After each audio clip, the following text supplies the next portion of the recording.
While his mother-in-law was deep into her morning beauty routine in the bedroom, carefully outlining her full lips with a vibrant, sultry red lipstick and fluffing her perfectly styled hair with that innate, playful coquettishness that came so naturally to her, her son-in-law, the devoted husband to her daughter, finally crept out from his hiding place.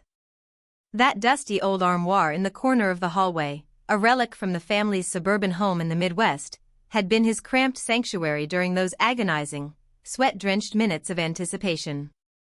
He stepped out, his shirt clinging to his skin, soaked not just from the stifling heat trapped inside the wooden confines, but from the intoxicating scenes he'd secretly witnessed through the narrow slats. As he shook off the confinement, the reality unfolding before him hit like a thunderbolt, rooting him to the spot. There she was, his mother-in-law, a woman whose years had sculpted her into an elegant, curvaceous beauty that stirred something deeply unsettling within him, a mix of admiration and forbidden allure he couldn't shake.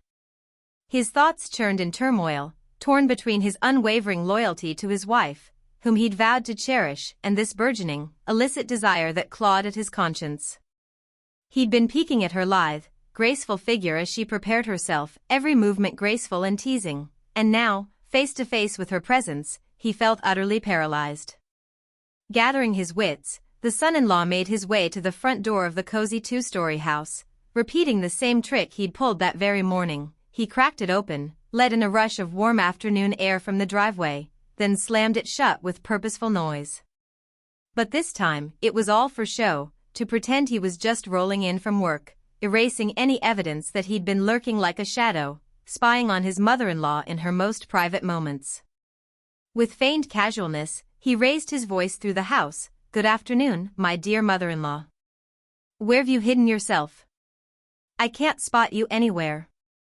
Unaware of the web of intrigue spinning around her in their quiet family home, she emerged from her bedroom, her eyes widening in genuine surprise. After all, he'd called that morning from his office downtown, insisting he wouldn't swing by for lunch because of a big meeting. "Didn't you tell me you weren't making it back for lunch?" she asked, her voice carrying a hint of curiosity as she smoothed down her fitted blouse.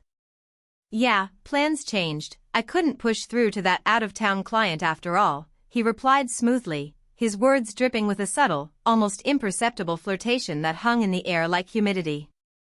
"Besides, there's no flavor quite like yours, my sweet mother-in-law. Nothing compares to your home cooking." He paused, letting his gaze linger just a beat too long. "And honestly, I realized I couldn't stay away too far from home, or from you."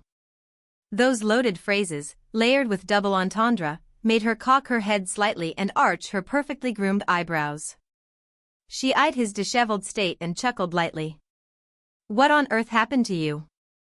Is it that brutal summer heat wave outside? You're drenched in sweat, poor thing." "Hot as blazes out there, mother-in-law, no doubt," he shot back with a grin, wiping his brow dramatically. "But I was hustling, running the last few blocks from the bus stop just to get here quicker, to not miss a moment." "That's sweet to hear, my dear son-in-law," she replied warmly, her southern drawl adding a layer of charm that always reminded him of family barbecues and holiday gatherings. He leaned in a fraction, testing the waters. "Truth be told, I imagine you're masterful at everything you set your hands to, cooking or otherwise." This was uncharted territory. He'd never spoken to her with such bold undertones before, and it registered as strangely electric to her ears, though a flicker of intrigue danced in her thoughts. Deep inside, she harbored cravings that went far beyond polite conversation. She yearned for more from this handsome, attentive man who'd married into the family. Sensing the shift, she pivoted to lighten the mood. "Well, since you swore you weren't coming home, I didn't fire up the stove or whip up anything in the kitchen. And wouldn't you know it, I've got a hair appointment across town in just a bit. The salon's been booked for weeks." The kitchen, typically alive with the savory scents of her famous pot roast or fresh-baked apple pie wafting through the open-plan space, now echoed with emptiness, the counters bare and the fridge humming softly in solitude.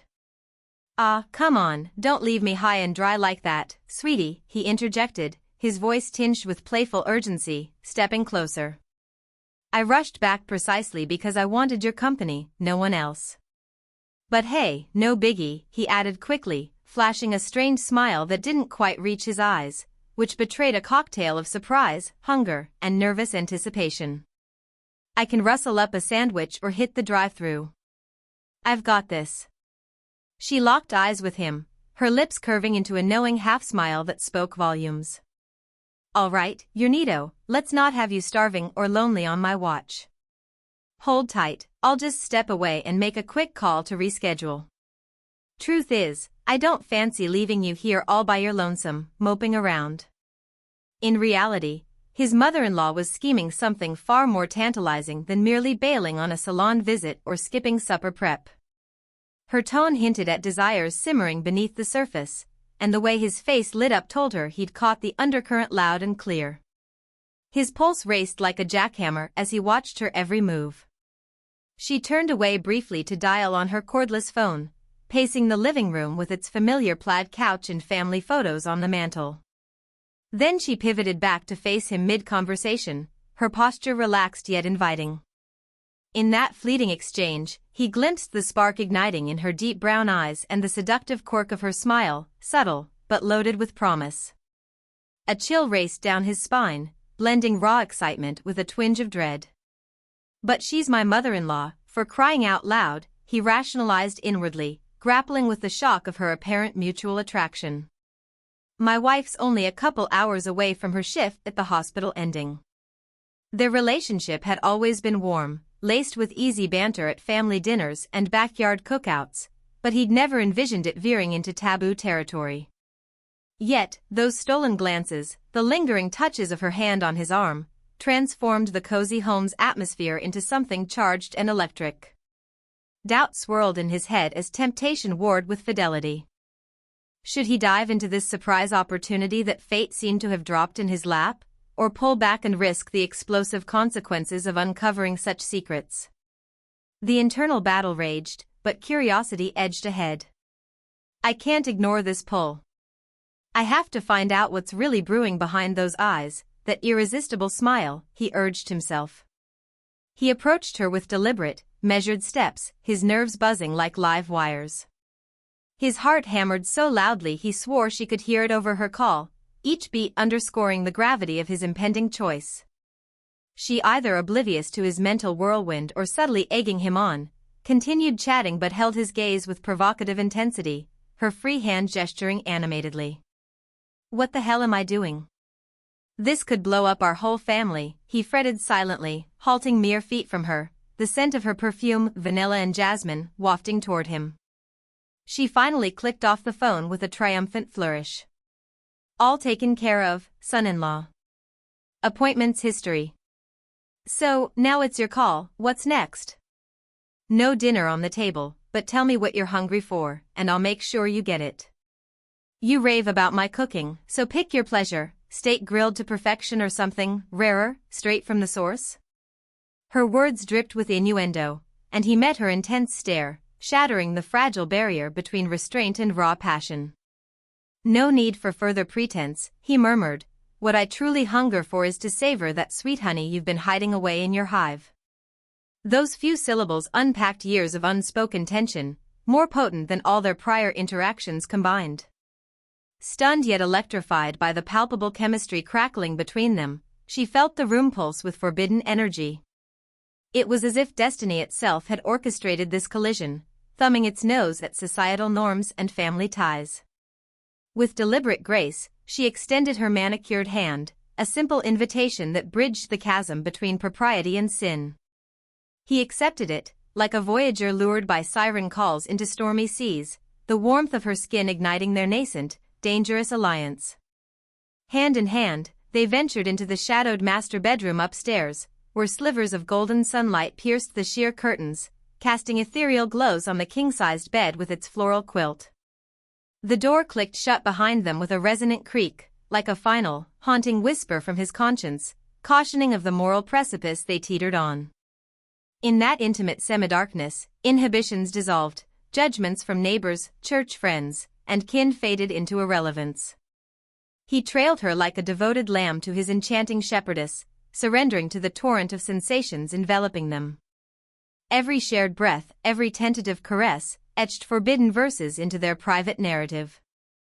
The bedroom morphed into a clandestine theater, where suppressed longings intertwined, woven from the intoxicating weave of secrecy and surrender. Her eyes, alight with long-buried passion, orchestrated their entwined descent into temptation's labyrinth.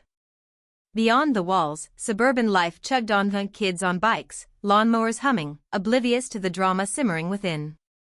But inside, through hushed confessions and exploratory touches, they forged a saga that would upend conventions, etching indelible marks on souls ensnared in the silken strands of illicit romance. Curious about the explosive conclusion to this tale? Drop a comment if you want the full ending. Thanks a ton for tuning in and giving my stories your time, means the world. Before I sign off, hit that subscribe button on my channel, turn on notifications with the bell, and give this a big thumbs up if it hooked you.